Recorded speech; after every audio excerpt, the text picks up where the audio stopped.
بسم اللہ الرحمن الرحیم۔ دنیا میں لوگوں کو سب سے پہلے لکھنا، پڑھنا اور تعلیم کا درس دینے والی عظیم شخصیت کو دنیا حضرت ادریس علیہ السلام کے نام سے جانتی ہے۔ ادریس کے لفظی معنی درس دینے والا کے ہیں، چونکہ آپ علیہ السلام نے اپنی زندگی کا سارا حصہ درس و تبلیغ میں گزارا، اسی وجہ سے آپ کو لوگ ادریس کہہ کر پکارنے لگے۔ حضرت ادریس علیہ السلام وہ پہلے انسان ہیں جنہیں علم نجوم اور حساب بطور معجزہ عطا کیا گیا۔ حضرت ادریس علیہ السلام حضرت شیش علیہ السلام کی 5ویں پشت میں سے تھے۔ آپ کا شجرہ نسب کچھ یوں ہے: ادریس بن یارد بن مہلائل بن کینن بن انوش بن شیش علیہ السلام۔ آپ کی ولادت بابل میں ہوئی۔ آپ کا اصل نام اخنوخ تھا، لیکن قرآن کریم اور احادیث مبارکہ میں آپ کو ادریس کے نام سے پکارا گیا ہے۔ دنیا کے دوسرے نبی حضرت شیش کی وفات کے کچھ ہی عرصہ بعد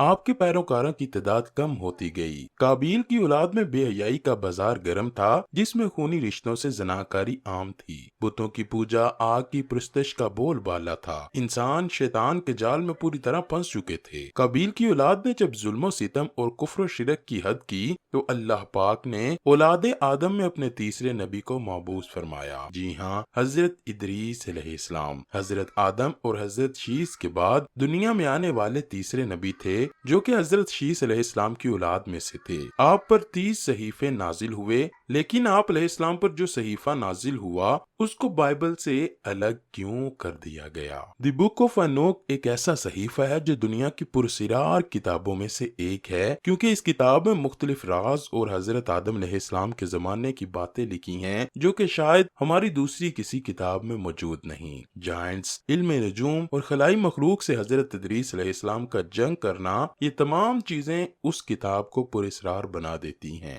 کیا سچ میں حضرت ادریس علیہ السلام نے خلائی مخلوق سے جنگ کر کے انسانیت کی جان بچائی تھی؟ اسلامی روایات اس کے متعلق کیا کہتی ہیں؟ نبوت ملنے کے بعد آپ نے نصیحت و تبلیغ شروع کر دی، لیکن لوگوں کو آپ کی تبلیغ پسند نہ آئی اور سبھی آپ کے دشمن بن گئے۔ صرف چند لوگ آپ پر ایمان لائے۔ لوگ آپ کو اور آپ کے چاہنے والوں کو طرح طرح کی اذیتیں دینے لگے، اسی لیے آپ نے بابل جیسے سرسبز و شاداب علاقے سے مصر کی جانب ہجرت فرمائی۔ ہجرت سے حضرت ادریس علیہ السلام کے چاہنے والے خوش نہ تھے، لیکن جب حضرت ادریس نے ان کو بتایا کہ یہ اللہ کا حکم ہے تو پھر آپ کے حواری آپ کے ساتھ ہجرت کر کے مصر آ گئے۔ مصر میں آپ کو خوب عروج ملا۔ آپ کا قرآن مجید میں 2 مرتبہ ذکر آیا ہے۔ سورہ مریم میں اللہ پاک فرماتا ہے، اور اس کتاب میں ادریس کا ذکر بھی کیجئے، بے شک وہ بڑے سچے نبی اور ہم نے ان کو بلند رتبے تک پہنچایا۔ نیز سورہ انبیاء میں اللہ تعالیٰ نے فرمایا، اور اسماعیل اور ادریس اور ذوالکفل کا تذکرہ کیجئے، یہ سب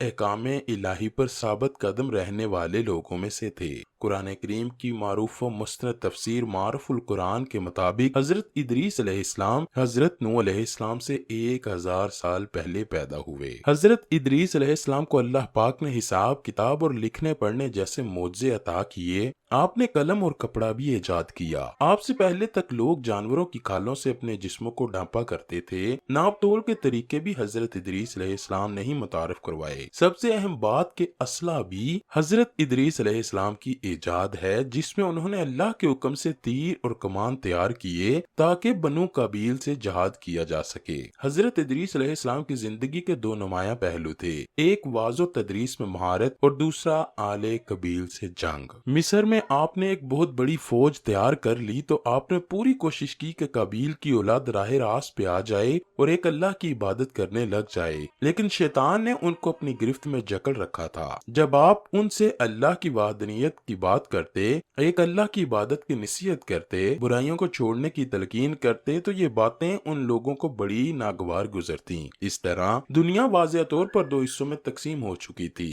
اولاد قبیل جو کہ شیطان کے پیروکار تھے اور دوسری طرف حضرت ادریس علیہ السلام پر ایمان لانے والے۔ پھر حضرت ادریس علیہ السلام نے اللہ کے حکم سے آل قبیل سے جہاد کیا۔ یہی سب سے پہلا جہاد اور جنگ تھی۔ جنگ میں اللہ پاک نے حضرت ادریس علیہ السلام کو فتح نصیب فرمائی۔ بہت سے لوگ مارے گئے اور بہت زیادہ لوگ حضرت ادریس علیہ السلام پر ایمان لے آئے۔ 1946 بحر مردار کے کنارے ایک غار میں 900 قدیم صحیفے ملے ہیں۔ یہ وہی صحیفہ تھا جو حضرت ادریس علیہ السلام پر نازل ہوئے تھے۔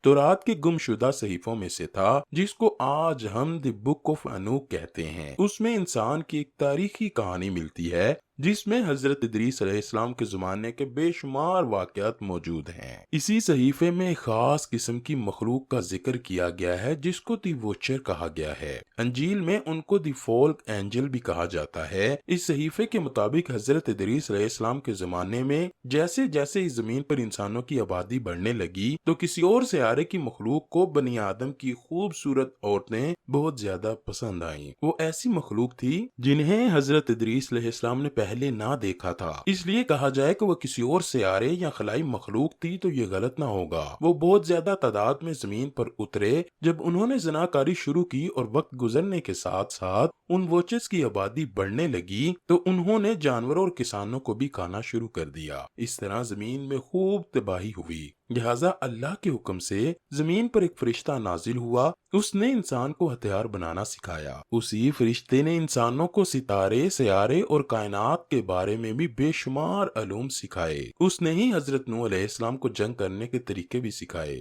اس نے ہی حضرت ادریس علیہ السلام کو جنگ کرنے کے طریقے بھی سکھائے۔ جب ان ووچرز کے جرائم حد سے زیادہ بڑھ گئے تو حضرت ادریس علیہ السلام نے ان کے ساتھ جنگ کی اور بہت زیادہ تعداد میں وہ مارے گئے اور باقی بچے لوگ اپنے سیارے یا اپنی دنیا میں واپس چلے گئے۔ حضرت ادریس علیہ السلام کا ذکر قدیم سنہری تختیوں میں بھی ملتا ہے۔ قدیم کتابوں میں ذکر آیا ہے کہ آسمان سے دوسری مخلوق بھی نازل ہوئی تھی، جن کا نام انونیکل تھا۔ سنہری ان کو خدا مانتے اور ان کی پوجا کرتے تھے۔ کچھ سائنسدانوں کے مطابق انسان کی آباد کاری کے شروع کے سالوں میں ایلینز اس زمین پر آیا کرتے تھے اور انہوں نے ہی انسانوں کو بے شمار کام سکھائے تھے۔